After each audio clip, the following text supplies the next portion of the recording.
할렐루야. 자, 어제 계속해서 오늘 14장이죠. 어제 이 14장 앞부분에는 방언과 예언, 오늘 또 이어집니다. 근데 이 은사를 어떻게 사용하든지 바울이 가장 말하는 핵심은 공동체, 교회를 세워가는 거죠. 그래서 교회의 덕이 되고 교회의 유익이 되어야 하는 방향으로 사용되어야 한다. 이것이 바울의 핵심 가르침이었는데, 오늘은 우선 26절에 굉장히 좀 연구할 만한 가치가 있는 좋은 구절이 있는데, 이게 이제 공예배, 집회를 할 때 뭐 합니까? 모일 때, 너희가 모일 때 찬송도 부르죠. 말씀도 있지요. 그죠? 계시가 있다. 하나님의 말씀, 성경 말씀을 가르치고 방언도 있어요. 이때 방언은 주로 대표로 기도하든지 방언으로 축도하든지 이런 거죠. 근데 그렇게만 하면 안 되고 반드시 통역이 있어야 한다. 그래서 이 예배의 모든 과정은 교회의 덕, 공동체의 덕, 즉 예수 그리스도로 장성한 분량에 이르기까지 서로 세워야 한다. 믿음을 세워야 한다. 이 모습이 지금 사도 옛날에 초대교회의 모습이죠. 학자들은 이렇게 보기도 합니다. 유대 영향을 많이 받아서 이 유대 공동체가 주가 되지 않습니까? 그래서 굉장히 예배가 자발적이에요. 질서도 있고, 특히 그 예배 가운데 토론과 토의가 있습니다. 질문을 던져주고 대답을 듣고 이런 문화들이 있는 그런 초대 교회 예배였다고 보기도 합니다. 이렇게 보면은 우리가 막 예배 중에 막 손들고 목사님 이거 뭐예요? 질문한 사람 없잖아요. 그 지금과는 조금 다른 그런 방식이었다. 각각의 은사를 가지고 예배에 참여를 했죠. 중요한 것은 개인의 은사를 쏟아내는데 집중하는 예배가 아니라 이런 은사들이 모아져서 함께 하나님을 예배하고 찬양하고 교회를 세워가는데 그런 역할들을 해라. 이런 질서를 지켜라. 바울은 가르치고 있습니다. 왜 질서가 필요하냐? 문제가 생겼으니까 이런 이야기를 하는 거겠죠. 질서가 무너졌어요. 공예배 가운데. 혼란이 생겼습니다. 뒤죽박죽 되었어요. 평화의 모습이 사라지고 예배 가운데 갈등이 일어나고 분열이 일어났습니다. 그래서 바울은 질서를 말하죠. 27절, 8절 두 구절은 방언의 질서입니다. 자, 방언을 할 거면 두세 명만 해라. 예언도 마찬가지. 이 두세 명의 수는 구약에서 말하는 증인의 수죠.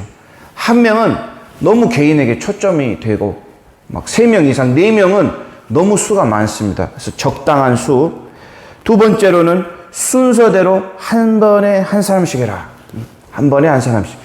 동시에 여러 명이, 한국말도 그렇잖아요. 여러 명이 말하면 이해 안 되듯이, 그래서 혼란스럽게 하지 말아라. 아마 그때 그런 일들이 많이 일어났던 것 같습니다. 세 번째는 방언은 통역이 없으면 하지 마라. 잠잠해라. 방언으로 대표기도, 대표로 나와서 축도하고 축복할 때 반드시 옆에 통역이 있어야지. 통역이 없으면 아예 하지 말아라. 네 번째는 방언은 하나님과 자신에게 사용해라. 좀 은밀한 곳에서 하나님과의 더 영적인 관계를 맺기 위해 공적인 자리보다는 개인적인 기도의 자리. 그래서 우리는 새벽 예배, 이 기도의, 개인의 기도의 자리 아닙니까? 이럴 때 사용해라. 자, 이제 29절부터 쭉 내려오면 예언의 질서도 말하지요. 방언과 똑같죠. 두세 명만 해라. 그 이상은 너무 혼란스럽다. 자, 예언을 하는데 분별하는 사람이 있어야 한다. 이렇게 말을 하거든요. 이건 예를 들어보면 이런 겁니다. 제자반에서 말씀을 나누죠. 이것을 예언한다고 이렇게 말하고 있잖아요. 자, 차례를 돌아가면서 말을 하는데 갑자기 어떤 분이 주제와 전혀 상관없는 이야기를 합니다. 그럼 리더가 좀 제재를 해야겠죠. 또 어떤 분이 말이 너무 많이 해요. 그럼 또 이렇게 잘 말씀드려서 넘어갈 수 있게 좀 통제를 해줘야 하죠. 어떤 분은 또 너무 비판적이에요. 막 판단하고 정죄하고 비판한다? 이러면 공동체 유익이 되지 않죠. 그래서 질서 있게 갈 수 있도록 리더가 굉장히 중요한 역할을 하고 있다는 겁니다. 예언의 질서 두 번째는 차례를 지켜라. 다른 사람의 기회를 빼앗지 말라는 거예요. 한 명이 나와서 예언의 말씀을 증거할 때 듣는 것도 인내다. 침묵해라. 다른 사람의 차례를 네가 빼앗지 말라는 겁니다. 아무래도 이것도 마찬가지로 동시에 막 이렇게 하면 혼란스럽지 않습니까? 마지막 세 번째는 이 예언의 말씀, 즉 하나님의 성경 말씀은 교훈을 주죠. 격려를 줍니다. 배우게 하고 깨닫게 하죠. 즉 이런 말씀들을 통해서 권면을 하며 점점점 바른 생활로 이끈다. 그래서 다른 이의 삶을 보고 격려도 받고 도전도 받고 은혜도 받는다. 이것이 은혜로 공동체를 세워가는 하나의 방법이었다. 이렇게 말을 합니다. 32절에는 제재를 받는다. 이 말이 순서를 지켜라 이 말과 같습니다. 자기 절제가 되어라는 거예요. 자기 절제. 차례가 올 때까지 기다리는 힘. 할 말 있어요. 하고 싶은 말이 있어요.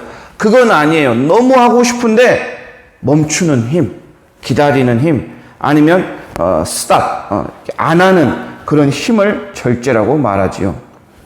그래서 33절 하나님은 어떤 분이시냐? 질서의 하나님, 평화, 화평의 하나님.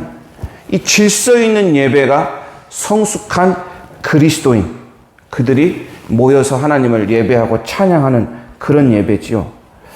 그래서 좀 정리를 해보면 각각 받은 은사를 질서 있게 사용해라. 모두에게 은사가 있어요. 골고루 은사를 하나님은 나눠주십니다. 그 은사가 골고루 사용될 때 교회가 부흥하고 성장하고 잘 세워져 갑니다. 그런데 어느 한편만 성장한다.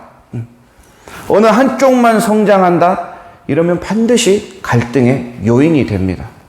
제가 그 예언 말 그대로 진짜 예언을 이렇게 많이 사역을 하는 목사님 교회를 갔는데 목사님은 엄청 막 그 예언을 가르치십니다. 자기가 하기도 하고 배우기도 하고 그리고 그런 클래스를 열어가지고 목회자를 키워내고 막 성도들도 공부하고 예언 시켜보게 하고 하는데 한 가지 좀 문제가 있었어요. 너무 예언 쪽으로 가니까 다른 것이 너무 약해요. 그 교회는 전도도 좀 힘들고 봉사도 좀 힘들고 하나만 너무 발달을 하면 골고루 교회가 성장을 하기 어렵다. 불균형적인 그런 교회가 되는 거죠. 두 번째는 은사를 사용하여 우리는 봉사하고 헌신하는데 겸손한 마음으로 자신의 은사를 질서 있게 사용하라는 거죠. 나를 드러내면 반드시 언젠가 문제가 옵니다. 내가 나타나면 갈등이 와요. 자기 자랑이 되죠. 교만이 생깁니다. 그럼 반드시 다툼이 있고 상처가 있어요. 이게 고린도 교회 이야기입니다. 다른 사람 있는 그대로 인정하고 받아들여야 돼요. 왜 그렇게 하지 않을까? 내 기준에 대 가지고 이야기하면 문제가 생긴다는 거죠. 왜 이것밖에 못하지? 이렇게 해야 되는데 너무 아쉽다, 너무 안타깝다. 다른 사람을 내가 정죄하거나 비판하거나 판단하는 것, 이것은 좋은 은사가 아니죠. 굉장히 교만한 것입니다. 세 번째, 이 은사에는 희생과 인내가 필요하죠. 이 교회도 보이지 않는 여러 희생의 헌신의 손길이 있으니까 운영이 되고 유지가 되는 겁니다. 끝까지 인내해야죠. 교사와 리더와 봉사자. 예배의 기준은, 예배의 중심은 헌신입니다. 드리는 것이죠. 희생이에요, 희생. 드리는 게 예배. 근데 막 받으려고만 하면 좋은 예배가 아닙니다.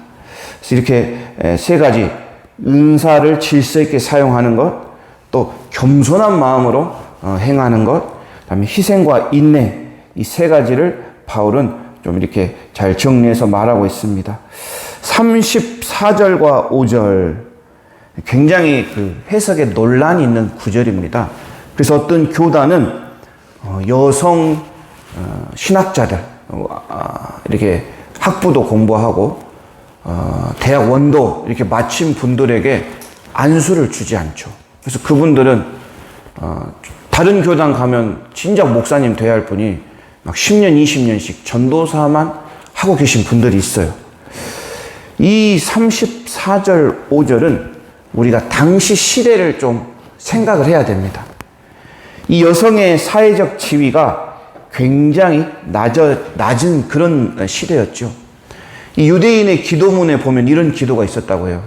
하나님, 여자로 태어나지 않는 것을 너무 감사합니다. 이런 기도를 남자들이 드렸다고, 그런 기도문이 있다고 막 발견한 사람도 있어요. 이 정도로 여자들의 삶이 굉장히 비참했죠. 지위도 낮고 교육도 못 받고. 하지만 이 고린도 교회 안에는 성령의 은사가 많이 나타났지 않습니까?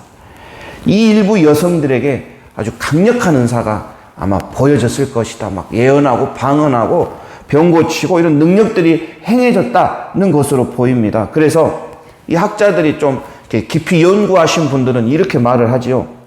설교 중에 막 무질서하게 질문을 합니다. 그리고 반복되는 발언을 통해서 예배의 흐름이 끊기고 질서가 끊긴다. 이런 일들이 종종 있으니 바울이 여자들이여 잠잠해라. 이렇게 말을 하는 거예요. 이 모든 그 시대, 모든 상황에서 여자는 조용히 해야 돼. 이게 아니라 그 시대, 그 상황에서 이렇게 막, 자기가 은사를 많이 받았다고 막 나서고 나타내는 그런 여성들에게 여성들아 잠잠해라. 즉, 예배의 질서를 지켜라. 이 말입니다. 꼭 여자에게만 해당되는 게 아니죠. 통역 없는 방언도 잠잠해야 됩니다. 자기 차례가 아닌 예언도 잠잠해야 되죠. 예배의 흐름을 끊거나 공격적인 그런 질문들, 쉽게 말하면 요즘에 예를 들면 지금 오늘날 예배 예를 들면 갑자기 막 전화벨이 막 크게 울리죠. 흐름을 끊는 거, 이런 거 조심하라는 겁니다. 어려운 이런 말들이 아니에요. 예. 그리고 막 전화를 예배 시간에 받는 사람도 있잖아요. 이런 거 하면 안 되겠죠. 남자도 마찬가지예요. 남자도 예배의 흐름을 끊는 그런 일들, 막 하고 싶은 말 다 하고 궁금하다고 막 손들고 물어보고 이런 거 하지 말라는 거죠. 이런 게 있으면 우리는 소그룹에서 아니면 집에서 할 말 있으면 예배 끝나고 목사님 또 리더에게 가서 질문 충분히 할 수 있습니다. 공예배 때는 방해하지 마라. 이렇게 받아들이면 될 것 같습니다. 자, 이제 다 됐지요. 39절, 40절 한번 읽어볼까요? 시작.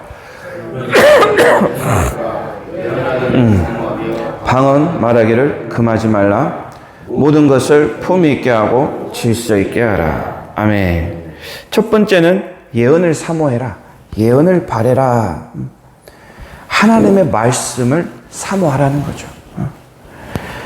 하나님의 말씀을 전할 때, 묵상해서 나눔할 때 이걸 진심으로 간절하게 해라. 말씀도 묵상을 해야 할 말이 있습니다. 제자반 나눔, 말씀 묵상 많이 하고 하나님이 주신 말씀 다 품고 가지고 가면 할 말이 있어요. 그런데 말씀 나눔할 때 약간 말이 힘든 분들이 있죠. 말씀하고 친해지지 않으니, 가까이 하지 않으니 그런 현상이 일어나는 겁니다. 말씀으로 우리는 서로 세우고 격려하고 권면하고 위로하고, 어제 말씀 나오지 않습니까? 그런 제자반이 되면 좋겠고요. 두 번째는 방언을 막지 마라. 방언은 유익한 은사입니다. 바울은 절대 방언하지 말라고 하는 말이 아니라 적절하게 잘 사용해라는 것이죠. 개인의 영에 유익이 되고 개인에게 축복하고 좋은 도구입니다. 하나님과 소통하지요. 영적인 은혜가 있지요. 영적으로 치유가 됩니다. 위로가 돼요. 내 비밀을 하나님과만 아는 언어로 소통을 한다. 교통이 있다. 굉장히 유익합니다. 그런데 다만 다른 사람 방해하지 말라는 거죠. 너무 크게 큰 소리로 하지 말라는 겁니다.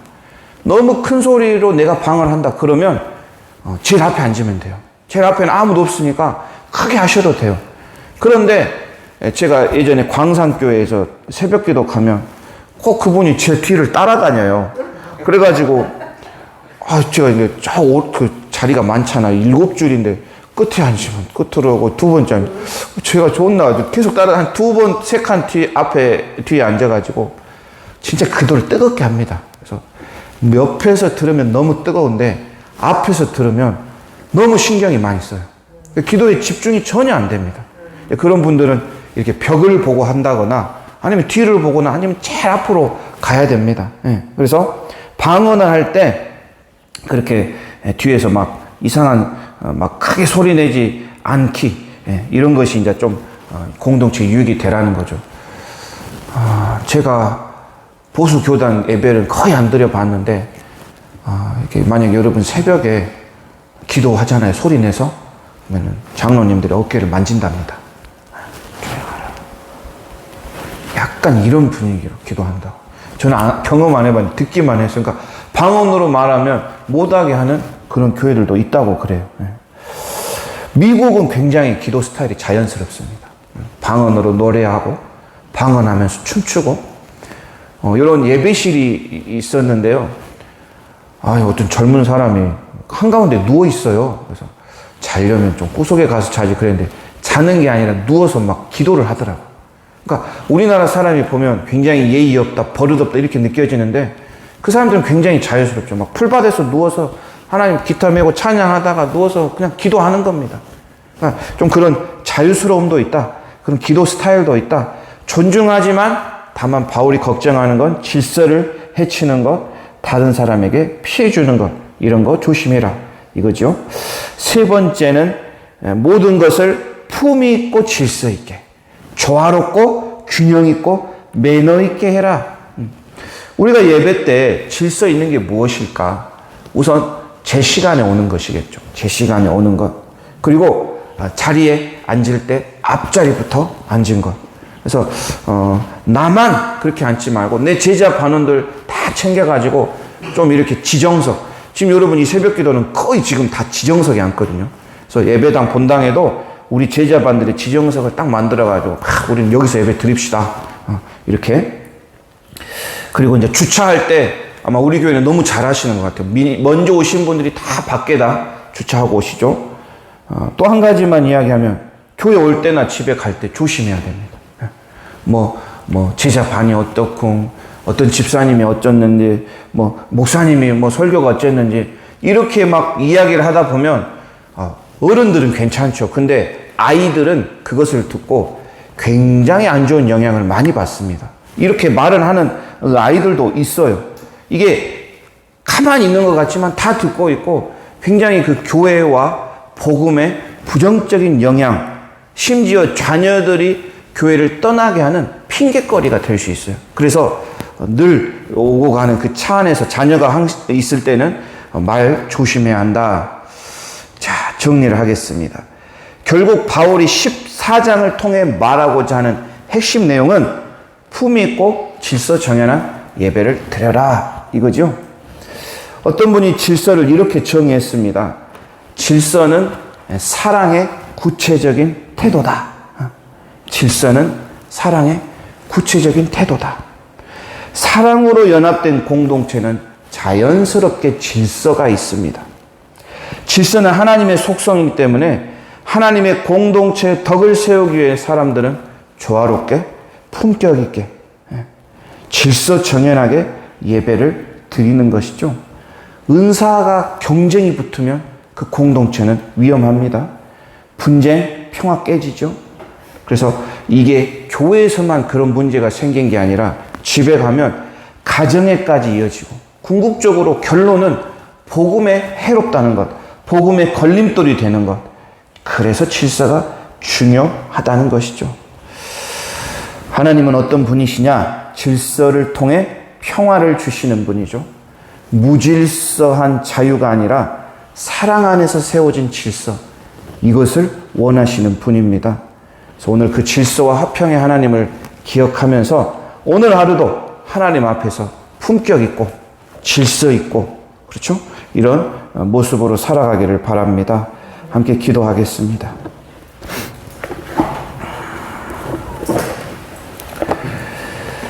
하나님 아버지 감사합니다. 오늘 질서와 평화의 하나님, 주님께서 말씀을 통해 교회와 가정에 질서를 주심을 감사합니다.